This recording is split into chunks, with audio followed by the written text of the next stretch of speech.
Hello everyone, welcome to another video. Today we're going to be taking a look at Ninjago City Markets. This set costs a lot of money. I can't remember how much, but I sold a couple of organs. This is going to be a review of the entire set. We're going to show you obviously all the play features and details of the set, and then we're going to connect it over to Ninjago City Gardens, just to show you how that connects up and what it looks like when connected. And then another thing that we're going to do is take a look at the figures. Speaking of the figures, I will leave them all left in their general locations, because firstly, I can't be bothered to move them, and secondly, I think it gives a good sense of scale wherever we end up looking. So starting off at the lower floors, see that there's a lot of open area on this first main floor. Now, I've spoken about the accessibility of the LEGO set from a LEGO wheelchair point of view, and done a tour of that on my other channel. If you want to check it out, feel free. There might be a link in the description if I remember. If not, you can find my channel on my link tree, which will be in the description. Now, taking a look at this first area, the first thing that I think catches everyone's attention is this amazing bridge. It was quite a simple build, but it was also quite fun to put together, in my opinion. You know, I had no issues doing it, and it was quite fun in the end. And I feel like it does quite a good job at connecting this section here to that section over there. Obviously, in that original video that I mentioned, there is a bit of a tight gap there, which is a bit of a difficulty, but I don't think it matters too much.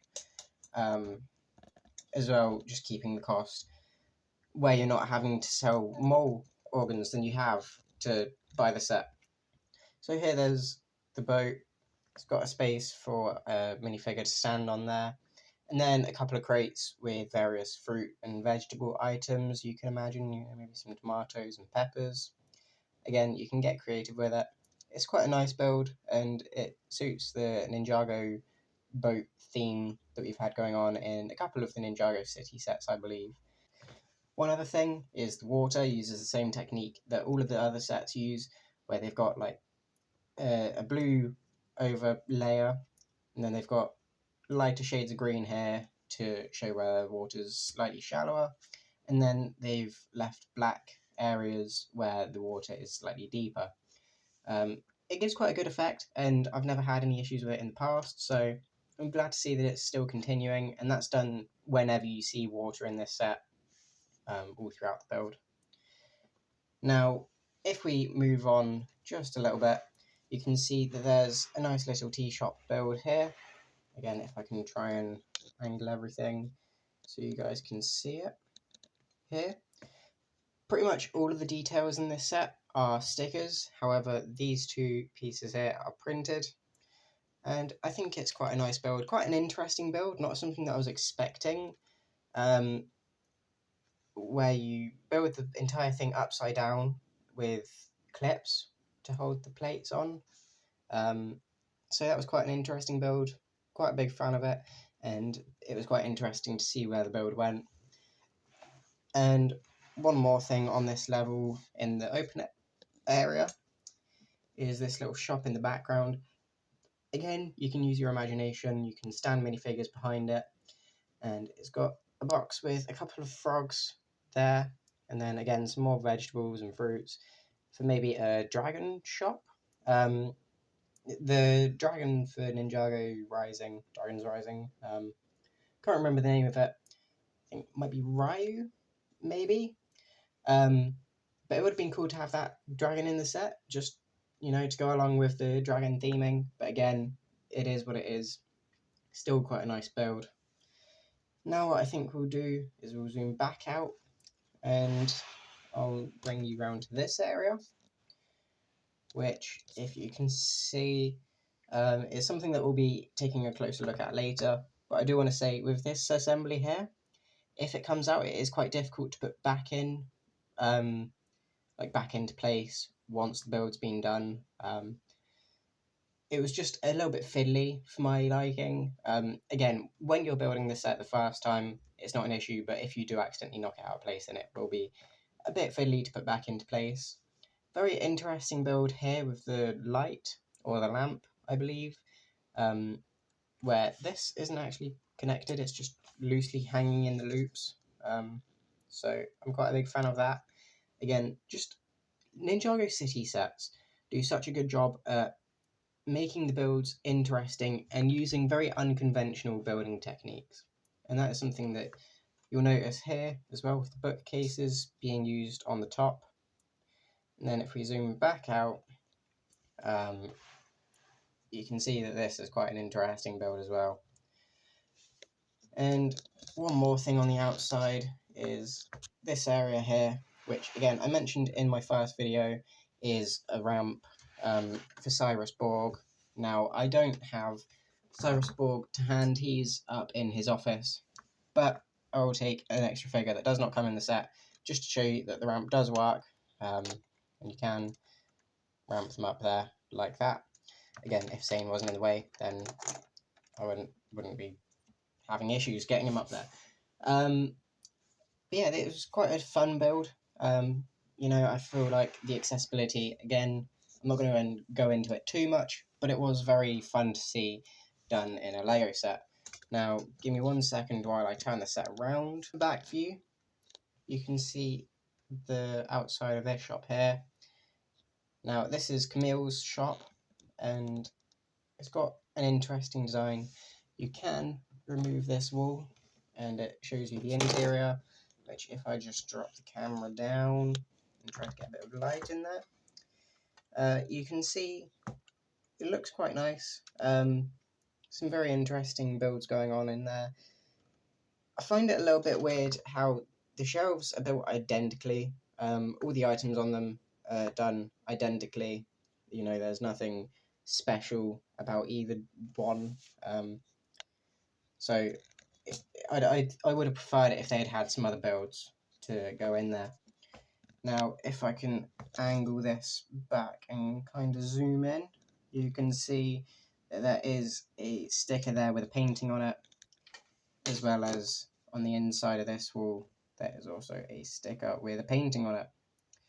As I said, there's a lot of stickers in the set, and your opinion on stickers kind of depend on how much you hate the set for its build. One thing that I'll try and do while we're here is kind of adjust the lighting to show you guys this little post box. I might have to remove the camera from the tripod to show that. But yeah, this area here has a little tripod.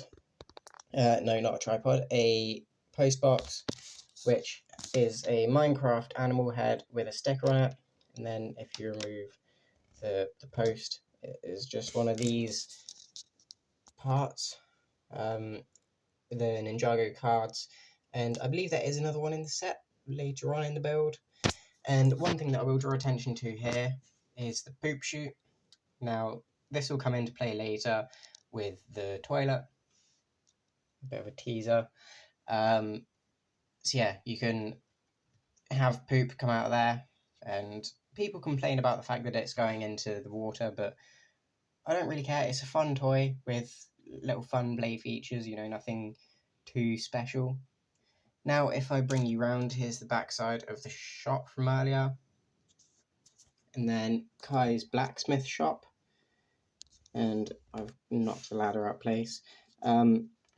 It's a nice build. I do really like what they've done here. I think you get the point across of what it's trying to be, and you know, it's a simple build. You can pose figures pretty much however you want. There's plenty of space in there, and this also connects up to this floor here, which again we'll get onto just a little bit later on. But now I'm going to set up the tripod again so we can take a look at those floors. One thing that I do want to draw attention to with the post box down here is that if you pick up the set and move it, the letter is likely to fall out because it's not held into place, and it isn't like fully attached in. There's nothing like actually keeping it in, it's just lightly placed there. Now, as I mentioned earlier, you can get up to this floor here with the ladders here, and inside here is very difficult to see, but there's Aaron and Sora's room. I will try and get a closer look in there later on, or I'll take a quick picture and just talk over a picture of it. but essentially it's just 2 beds and then a little poster. But it is quite difficult to get into, so it's a nice build, it's a nice inclusion, but it's just a lot of hassle for what you end up getting. You know, with a lot of the sets in the with a lot of the rooms in this set, you can either remove a wall or remove the entire section or the interior. But with this one, you just can't, which is a bit annoying, but it is what it is. Now, if we again move back around to here, I mentioned the removing walls, and again, this is a bit of an issue to get into just for me to get into with my recording setup at the moment. It is quite difficult to angle everything in a way that gives me access and you guys can still see it. But here we go. I think this is going to just about do. You remove this wall, and then as you can see, the interior has a couple of nice little hidden details that I think are quite nice. You can open this little trapdoor, again leading into the blacksmith shop. There's a ladder on the interior of the blacksmith shop which lets you get up there. I don't know if that's meant to be a bed or like a mat on the floor to act as a bed, but you can use that. There's also a chair and a grandfather clock in the back. Again, very nice details, and you know, it's nothing special, but it is definitely cool to have, and I really like the way that they've started to add the access of removing the walls to be able to get in. Speaking of removing walls, I believe this is the best that LEGO have done to give you access, where you literally just slide the entire floor out, and now you've got your interior. Now I'm going to place this off to the side so you guys can have a quick look on the inside here. Again, I don't know how well you guys can see it, but it's basically just an empty room, which leads up to this also. Empty place, or there's a picture just there. But yeah, essentially, if I can slide, no I can't. Yeah, you can't put them in backwards. But this is, I believe, either Jay or Nia's room. Very interesting build. You know, you got a stickered bed here. I believe that might be Nia. And a couple of details I'm not too sure of. You know, you got a Minecraft head being used here as well for the light. But now if we take a look at this little bakery section, which I mentioned earlier, you got a couple of fun little details. You got raw pastry, cooked pretzels and baguettes, and then on the oven, if I turn it around, you can see that there's a pastry being cooked. This rolling pin was quite an interesting build because it actually rolls, as you can see. So, you know, a working Lego rolling pin, if you ignore the little line on the piece that they used, is really cool. I do really like that. They didn't have to make it roll, but the fact that it does is always a bonus.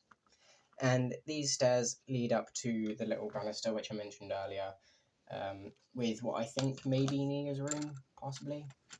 This is going to be a little bit difficult to show you guys, but the tram system I mentioned in my previous video is a pain in the ass. Now, the way that it works is it's got this little string here, which you can see me kind of tugging on.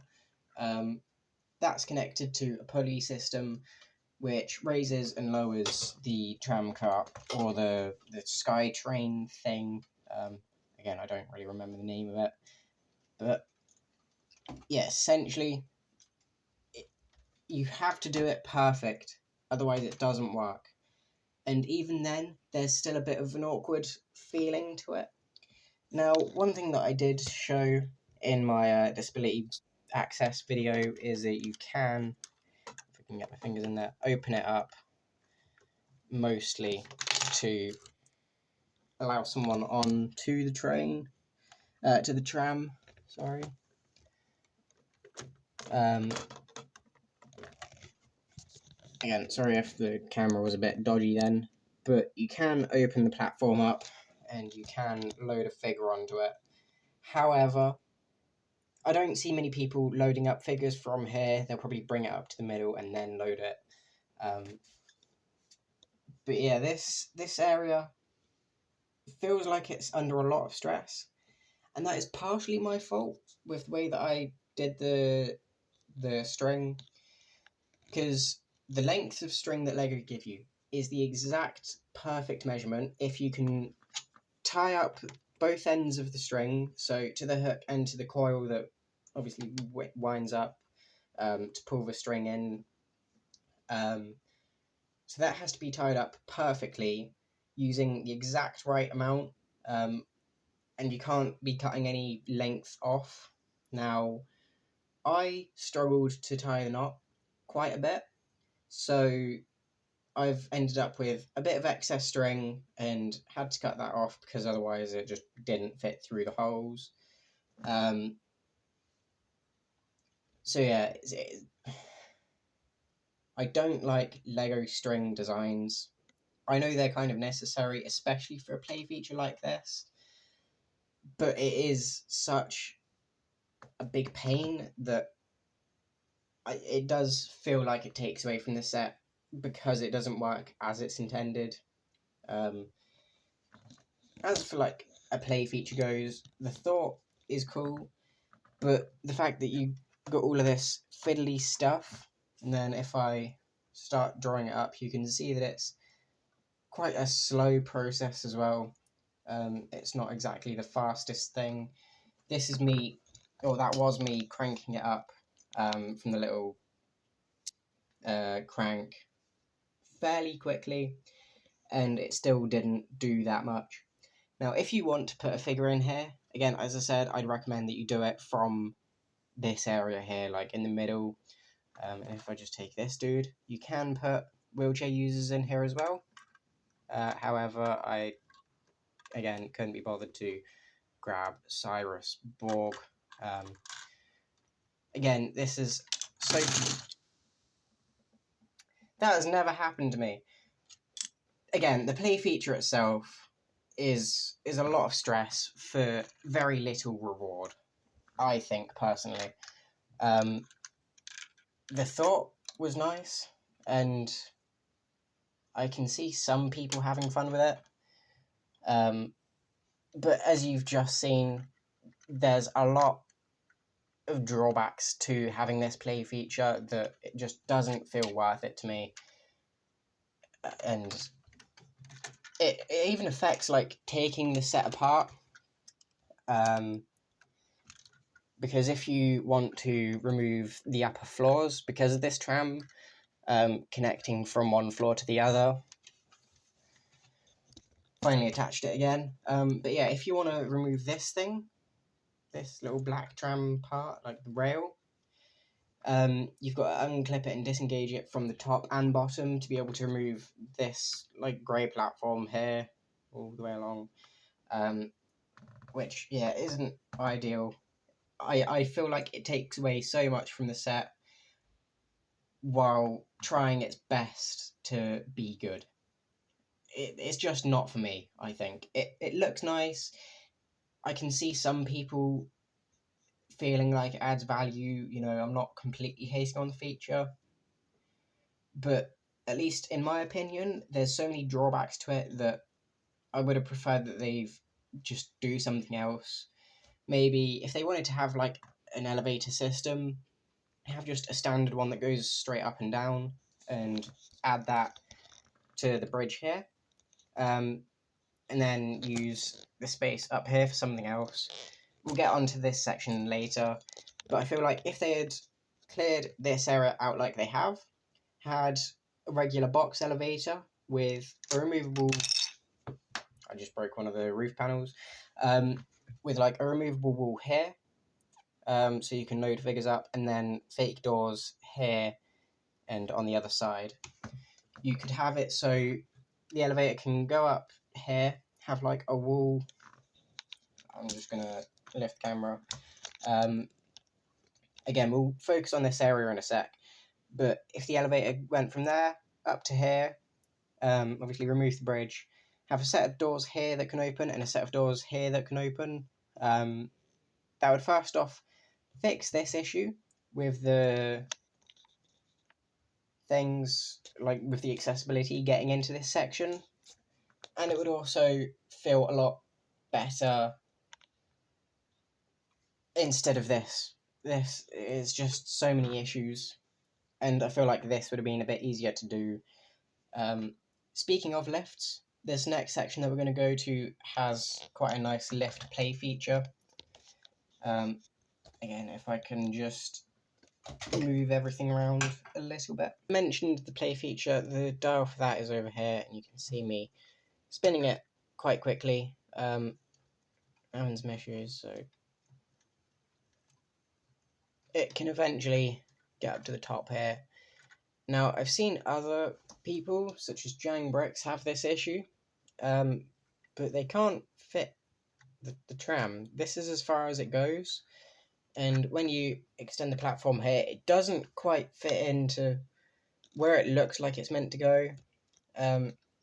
If you can see, it looks like it's meant to fit the door thing here between this L-shaped plate and this L-shaped plate, and then you come off here, but it just doesn't. You can't fit it round. You can see around the back here that it is very, very tight up against here, and then this is the lever to obviously pull it up, and it just doesn't move. That is as far as it goes. I do wish, again, it's just, this one's a bit easier to get figures out of, because you don't have the roof in the way, but it's just so much hassle for such little reward that, again, I wish that they didn't include the tram, and maybe included another building here, kept the same design aesthetic maybe, and then changed it to an extension to Borg Office or something else, but I just feel like the tram took up so much of the set and just doesn't feel good. It just doesn't feel how I think it was meant to. I will say that this section here does have one of my favourite things. You can see that there's the quarter turn stairs. Again, if I can just angle the camera, quarter turn stairs here, so you can take your able-bodied figure and walk them down here, and you can send them off into Ninjago City Gardens over here, or send them off into the rest of the markets. But if your minifigure is in a wheelchair, like Cyrus Borg, or any other characters that you may wish to include in your display of the set, again, if I can just zoom in, this platform here, I don't know how you can see it. I'm trying to show you without causing too many issues. But there's this dial here, and if you take that and turn it that way, you can see that the platform raises up, and it's pretty sturdy, it's not going anywhere. But you can offload the wheelchair user from the tram rail, from this thing, load them onto this, and then drop them back down. And I will say, this is one of the more satisfying play features of the set. It feels so nice just to flick up and down, and lock into place. If you do end up knocking the set around and breaking the system, there is access underneath to kind of help you adjust the mechanism. However, it feels like it is very unlikely to break. Like I've fondled this switch so many times and nothing's happened, so again, it's unlikely to happen, but in case it does, you can solve any issues down there. So I've run out of space while recording this. I'll have this video, again, this is kind of a little bit of a mental note to me, but I'm going to have this video leading the tram up here. We're going to go through all of this section again, all of this floor, and talk about the rest of the set from about here up. Again, sorry for running out of space. I can't help it, but I hope you've enjoyed this little video. If you did, feel free to leave a like, subscribe, all of that usual stuff. And hopefully tomorrow we will be able to go through, or maybe not tomorrow, but hopefully soon we'll be able to go through the rest of the set and hopefully do the minifigure review as well. Maybe in the same video, maybe not. I don't really know. Wish me luck. Again, thank you everyone for watching. See you in the next one. Bye.